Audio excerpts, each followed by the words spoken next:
안녕하세요, 디지코입니다. 오늘 영상에서는 프로세싱의 배열의 기초에 대해서 알아보겠습니다. 배열은 우리가 이미 알고 있는 변수와 비슷한데요. 하나 이상의 값을 변수 이름 하나로 묶어줄 수 있는 그런 역할을 합니다. 먼저 간단한 예제를 한번 살펴볼게요. 한번 매일매일의 걸음 수를 시각화하는 그런 프로그램을 만들고 싶다고 한번 가정을 해보겠습니다. 그럼 매일매일 걸음 수를 데이터로 저장을 해줘야 할 텐데요. 배열을 모른다면 이제 변수를 만들어야겠죠. 걸음 수는 정수로 나누어 떨어지니까 int 변수를 한번 만들어 보겠습니다. 그래서 steps. 그런데 매일 다른 변수를 만들어 줘야죠. 그래서 변수 이름에 날짜까지 한번 넣어서 만들어 볼게요. 1월 1일에 걸음수 600보를 걸었다. 그리고 그 다음날 1월 2일에는 300보를 걸었다. 다음날 1월 3일에는 920보를 걸었다. 이런 식으로 날을 더하면 더할수록 계속해서 무수히 많은 변수를 만들어 줘야 돼요. 그리고 그 변수들은 또 각각 이름이 다르기 때문에 관리하고 사용하는 것도 쉽지 않겠죠. 물론 이 정도 3일 정도 되는 데이터, 3가지 변수 정도라면 상관없겠지만 1년 동안의 데이터를 시각화한다든지 10년 동안의 데이터를 시각한다고 했을 때에는 거의 현실적으로 불가능한 양의 변수를 우리가 따로 만들어 주어야 합니다. 이렇게 연관된 데이터들을 한데 묶어줄 때 배열이 아주 편리하게 사용됩니다. 그럼 같은 데이터를 한번 배열로 다시 표현을 해 보겠습니다. 먼저 배열도 일반적인 변수와 마찬가지로 타입을 설정해 줘야 되고요. 그리고 이름이 있어야겠죠. 그래서 그냥 steps라고 한번 해볼게요. 이렇게 놓고 보면 일반 변수와 차이가 없는데 이제 배열을 만들 때에는 바로 변수의 종류 바로 다음에 대괄호를 열고 닫고 이렇게 표현해 줍니다. 그래서 이제 프로세싱에서 이런 형태의 코드를 본다면 바로 이건 배열을 나타내고 있는 거예요. 그래서 지금 steps라고 하는 배열을 만들었고요. 한번 거기에 직접 값을 대입해 볼게요. 600이라든지 300이라든지 하나의 숫자, 물론 숫자일 필요도 없고 문자 열도 이제 배열로 만들 수 있고 나중에는 더 나아가서 더 복잡한 오브젝트를 이제 배열로 만들 수도 있는데 이번 영상에서는 그냥 숫자만 가지고 한번 살펴볼 텐데요. 이렇게 숫자를 하나만 넣는 경우는 그냥 일반 변수와 차이가 없죠. 그래서 여러 개의 숫자를 넣고 싶을 때에는 이렇게 중괄호를 써줘요. 중괄호를 써주고 그 안에 모든 값들을 컴마로 나눠서 넣어주면 됩니다. 그래서 꼭 3개일 필요도 없이 1200, 540 이런 식으로 계속해서 필요한 만큼 값들을 더해주면 됩니다. 그래서 이제 배열을 만들 때 내가 그 요소들의 값을 미리 모두 알고 있다면 바로 이런 식으로 표현을 해줄 수 있겠습니다. 주의해야 될 점은 바로 대괄호가 변수의 종류 바로 뒤에 붙는다는 것과 중괄호를 사용해서 모든 값들을 묶어준다는 것. 그럼 이렇게 배열을 만들고 나서 사용할 때는 어떻게 해주면 될까요? 만약 첫 번째 값을 내가 불러오고 싶다. 한번 프린트 라인을 사용해 볼게요. 그러면 steps라고 하는 이제 전체 배열이 있죠. 일단 전체 배열을 한번 출력을 해 볼게요. 실행을 해보면 이런 식으로 값들이 출력이 되는데 그 바로 앞에 숫자가 보이죠? 이걸 인덱스라고 해요. 그러니까 배열 내에 각각의 값들은 그 순서가 정해져 있는 것이죠. 그래서 첫 번째 값이 600이고 두 번째가 300, 그 다음에 920 이런 식으로 나열이 되는데 여기서 헷갈릴 수도 있고 굉장히 중요한 부분이 바로 첫 번째 요소는 그 인덱스가 1이 아니고 0이라는 사실입니다. 프로세싱의 배열은 0을 기준으로 시작이 돼요. 그래서 첫 번째가 0. 이 경우에 우리 배열을 보면 몇 가지 요소가 있나요? 지금 하나, 둘, 셋, 넷 7개의 요소가 있죠. 그렇다면 마지막 요소의 인덱스는 7이 아니에요. 왜냐? 우리가 0부터 세기 시작했기 때문에 0, 1, 2, 3, 4, 5, 6 그래서 배열의 길이는 7이지만 첫 번째 요소의 인덱스는 0이 되고 마지막 요소 인덱스는 6이 되는 것입니다. 이 부분이 처음에는 헷갈릴 수 있는데 점점 사용하면서 익숙해지는 그런 부분이에요. 그렇게 해서 이제 배열 전체를 우리가 출력을 해볼 수도 있고 그 중에 한 요소만 지정해서 출력을 하고 싶다 그러면 사용을 할 때에는 배열 이름 바로 뒤에 대괄호를 붙이고 그 안에 내가 얻고 싶은 배열의 인덱스 값을 넣어주면 됩니다. 그래서 첫 번째 값을 내가 출력하고 싶다고 한다면 첫 번째 1이 아니고 0이죠. 그래서 배열 steps의 0번째 요소를 달라 이런 말이 되겠네요. 실행을 다시 해보면 600이 출력이 돼야 맞는 거겠죠. 마찬가지로 마지막 요소를 출력하고 싶으면 7이 아니고 7로 한번 해볼까요? 어떻게 나오나? 이렇게 array index out of bounds exception이라고 해서 에러가 나면서 실행이 되지 않고요. 이제 6이라고 하고 다시 실행을 하면 이 경우에는 100이라는 값이 출력이 되었습니다. 이렇게 배열을 만드는 방법이 있고, 만약 배열을 처음 생성하는 당시에 그에 속하는 값들을 모르고 있다면 다른 방법으로 만들어 줄 수도 있어요. 그래서 두 번째 방법을 한번 알아볼게요. 첫 번째 방법은 일단 커멘트 처리를 해놓고, 처음에 데이터의 종류와 배열을 표현하는 방식은 같은데 이 뒷부분이 좀 다르게 표현이 됩니다. new라는 키워드가 들어가고, 다시 한번 데이터의 종류를 써줘요. int 여기 맞춰줘야 되는 거죠.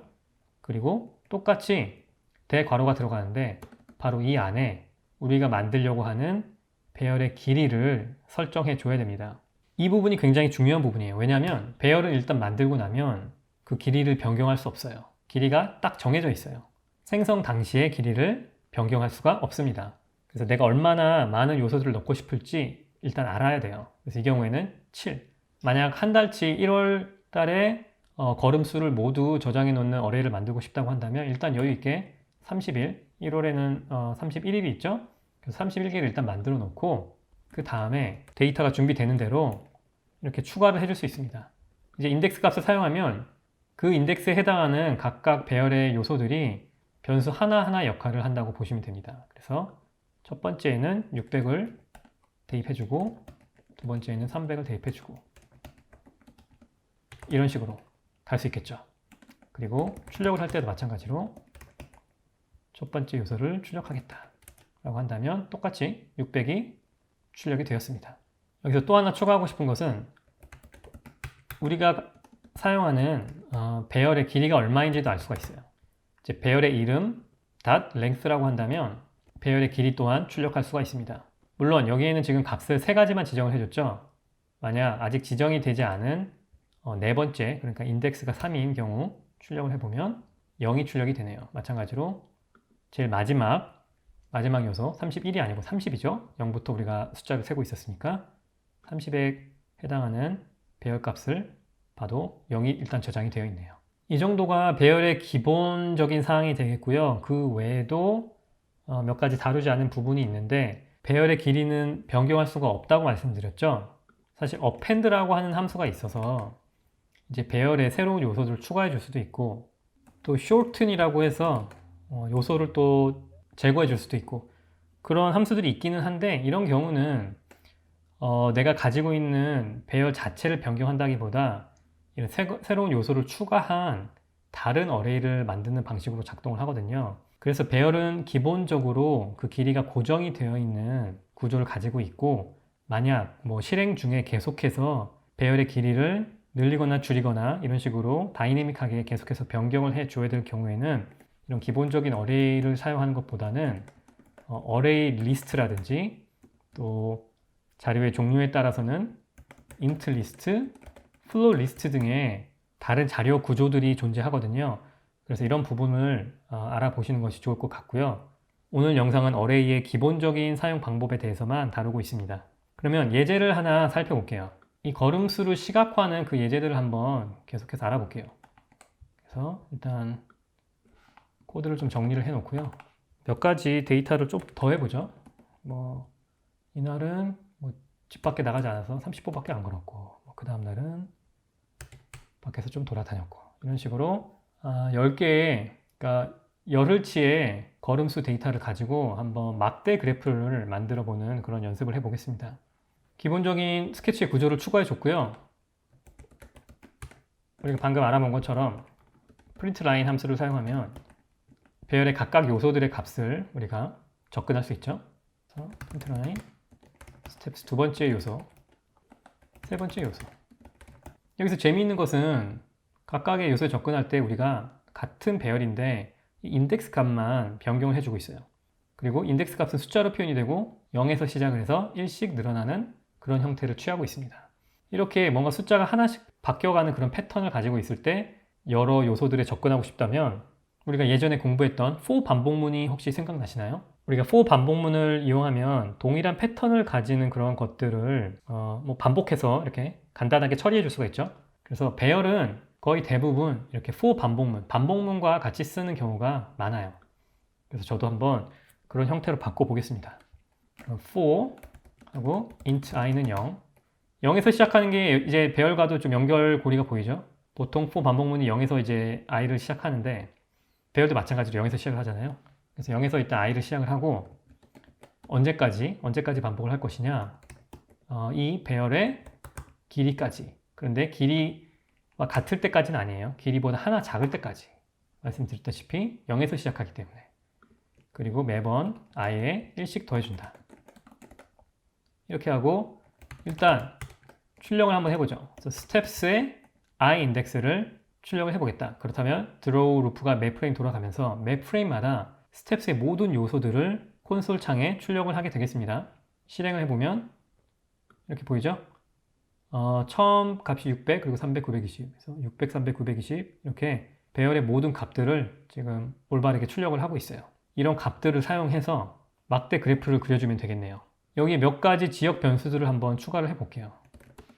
각각 막대의 너비 변수를 지정을 하고 있으니까 나중에 얼마든지 변경도 가능합니다. 그리고 각각 막대들 사이의 간격 그래서 X 방향으로 좀 스페이스가 필요할 때 적당하게 5 픽셀이라고 하고요. 그리고 각각 막대들의 Y 위치 보통 막대 그래프는 아래에서 시작해서 이렇게 위로 쭉쭉 이렇게 뻗죠. 각각의 막대들이 그래서 bar Y라고 해서 Y position 이 끝을 기준으로 생각을 해보면 Y값 height에서 얼마를 빼준 값이 되겠네요. 그래서 적당히 창의 전체 높이에서 50을 빼준 데서 시작을 하는 걸로 그래서 이쪽 위쪽으로 올라가는 방식으로 한번 표현해 보겠습니다.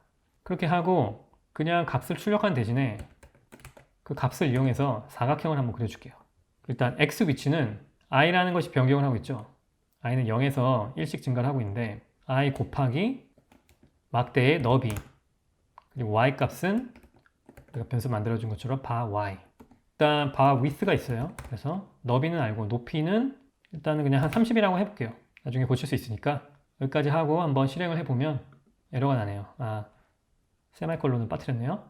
다시 실행을 해보면 10개의 사각형들이 잘 그려졌어요. 이제 하나씩 고쳐가야죠. 일단은 너무 왼쪽 모서리 붙어서 시작하는 부분이 마음에 안 들고 각각 막대들의 간격 지금 너무 다닥다닥 붙어 있으니까 간격도 5픽셀 정도로 떨어뜨려 놓고 싶고 그리고 지금 30이란 똑같은 높이를 지금 쓰고 있는데 그 대신에 스텝스 배열의 실제 데이터들을 사용하는 방식으로 좀 고쳐야 되겠어요. 그래서 하나씩 일단 첫 시작하는 부분을 좀 떨어뜨려 놓고 싶으면 처음에 i가 0이라서 그 값이 0이 된 것 같은데 50 정도를 떨어뜨려 놓고 볼게요. 이건 해결이 됐죠? 그리고 각각 막대들의 간격 이건 어떻게 넣어주면 될까요? 여기에 그냥 bar x 스페이스를 더해보면 어떨까요? 차이가 없죠? 그 대신에 i 곱하기 전에 일단 각각 막대의 간격 더하기 5픽셀 만큼을 이동시켜 주는 것으로 괄호를 한번 추가를 했습니다. 그렇게 실행하면 간격이 만들어졌네요. 그리고 마지막으로 각각 막대의 높이 이제 높이는 steps i index라고 해주면 되죠. 그리고 실행을 해보면 뭔가 차이가 나오긴 했는데 지금 이제 rect 함수는 왼쪽 위 여기를 x, y를 기준으로 해서 width와 height가 아래로 내려가는 방식으로 되어 있어요. 그런데 우리는 이제 위로 올려주고 싶은 거죠. 재밌는 거는 프로세싱에서 사각형의 높이를 구할 때 음수로도 처리할 수 있어요. 음수로 처리하면 기준점을 여기로 봤을 때 이제 위로 올라가는 사각형이 그려지게 됩니다.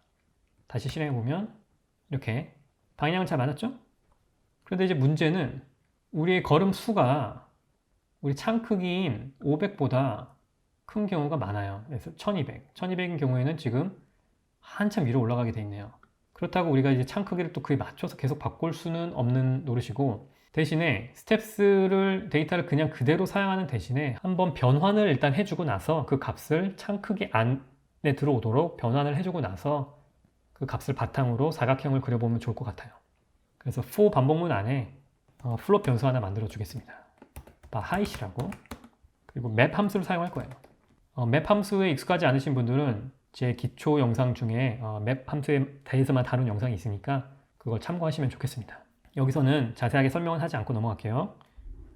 map은 이제 steps 어떤 값을 가지고 원래의 범위 최소값 최대값 그리고 새로운 범위 최소값 최대값을 넣어주면 그 그 새로운 범위에 해당하는 값을 돌려주는데요. 일단은 원래 범위가 뭘까요? 일단 걸음수가 있을 때 최소값이 뭐죠? 한 번도 걷지 않았을 때 0이 되는 것이고, 최대값인 경우에는 이 경우에는 1200인데 이 경우에 적당히 한번 생각해 볼 수 있을 것 같아요. 내가 하루에 진짜 많이 걸으면 대충 몇 보까지 걸을 수 있을까?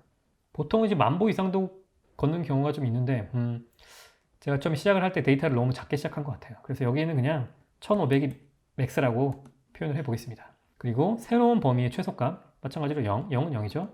그런데 이제 새로운 범위의 최대값, 지금 창의 높이가 500픽셀이니까 여기서 이미 50을 빼줬고 지금 450 정도 남아있죠. 그리고 위에서도 한 마진을 50이라고 놓는다면 새로운 범위의 최대값은 400으로 놓는 것이 좋겠네요. 그렇게 하고 이제 스텝스를 그대로 써주는 대신에 이렇게 매핑을 한 바하이트라는 변수를 대입을 시켜 보겠습니다. 실행을 해보면 이런 식으로 잘 표현이 됐네요. 그래서 보시면 1일, 2일, 3일, 4일 4일이 지금 최대인데 여기서 보면 1, 2, 3, 4 1200이 최고 맞죠. 그리고 끝에서 두 번째는 거의 걷지 않은 날, 마찬가지로 여기 30보만 걸은 날, 이런 식으로 상대적으로 잘 표현이 되고 있어요. 지금은 열흘밖에 안 했지만 계속 숫자를 늘려줄 수도 있고, 숫자를 늘리게 되면 마찬가지로 각각 막대의 너비도 조절해 주면 되고, 변수로 만들어 놨기 때문에 편리하게 사용할 수 있겠죠. 근데 막대만 가지고는 우리가 실제 얼마나 몇 보나 걸었는지 알 수 없으니까 각각 막대 아래에다가 약간 레이블처럼 그 숫자를 넣어주는 것도 좋을 것 같아요. 그래서 for 반복문 안에 각각의 날짜에 대해서 레이블을 달아주도록 하겠습니다. 스텝스의 I, 위치를 정해줘야 되는데 x는 어디를 기준으로 하면 좋을까요? I 곱하기 bar width, by x space, 이걸 한번 그대로 사용해주죠. x는 그대로 사용해주고 y 같은 경우는 bar y로 일단 해놓고 텍스트 색깔은 검은색으로 일단 이렇게 해놓고 한번 실행을 해볼게요. 뭔가 살짝 보이긴 하는데 막대들도 검은색으로 변하는 바람에 좀 알아보기 힘들게 됐어요. 그래서 여기에는 흰색으로 표현을 하고, 네, 숫자들은 잘 나오고 있죠. 그런데 기본적으로 텍스트는 왼쪽 아래 베이스라인을 기준으로 하기 때문에 bar y라고 한 대신에 좀 더 내려줘야 될 것 같아요.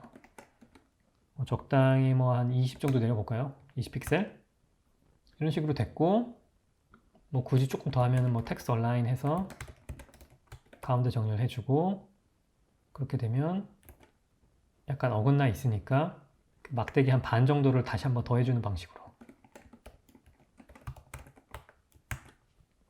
네, 이렇게 해서 단순하지만 막대 그래프를 우리가 표현할 수 있게 됐고요. 여기 만약에 이제 데이터를 좀 더 추가해 본다고 하면 1100보, 720보 이틀을 더 추가하고 실행을 해보면 모든 것은 이 for 반복문이 스텝스 랭스에 대해서 하나하나씩 모두 반복하고 있기 때문에 다른 코드의 변경 없이 이렇게 자연스럽게 추가가 되는 것을 볼 수 있습니다. 물론 마진이라든지 앞으로 날짜가 더 길어지게 되면 너비도 좀 조절해야 되고, 레이블도 지금은 너무 단순하게 전혀 스타일링이 안 돼 있기 때문에 이런 부분도 좀 더 보기 좋게, 알아보기 좋게 표현할 수 있을 것 같아요.